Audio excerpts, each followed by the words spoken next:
enable dynamic targets, keep it true all the time. Okay, for manual, it just means if it's true, basically you're just activating this next two steps here.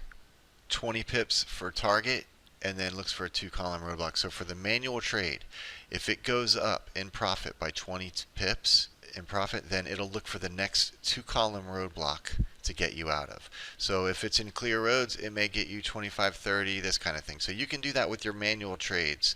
And you can even set them up to look like, the setup you want to go for. So for example, say you wanted to buy dollar yen and you're buying it at 51, and you thought you're not looking for 8, 7 pips. You're trying to get it to this 2-column roadblock here at 71.73. What you would do is, so in this case, if I got in at 51, then if it was up 20 pips, that puts the price at 71, and look for the next 2-column. That's 73, and this is 71. So what makes a roadblock? Any level where the price is 2 pips away. For example, is 58 and 60 a 2-column roadblock?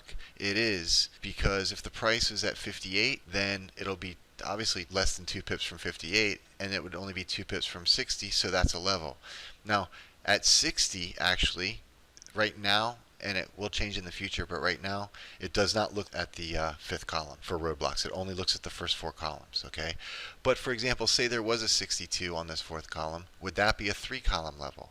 At 58, it would not. So it would let the price get to 60, where at 60 it would be 2 pips away from 62 and 2 pips away from 58, and it's also at 60, that would be at a 3-column roadblock. Okay, again, if this looked at the 5th column, but right now, when you're choosing your roadblocks for targets, it only looks at the first 4 columns. If, for example, I wanted to go even higher and there's another 2-column, I could make sure it goes past this 2-column by setting this to a higher profit, maybe to 25 pips, which obviously looks like a 250. That would mean it wouldn't start looking for a 2-column roadblock until it was up 25. If we got it at 50, that means at 75 it would start looking. Enabled dynamic stops is on the manual trade, is really not active right at the moment. Just leave it to true. It's never going to be a bad thing to keep dynamic stops on true.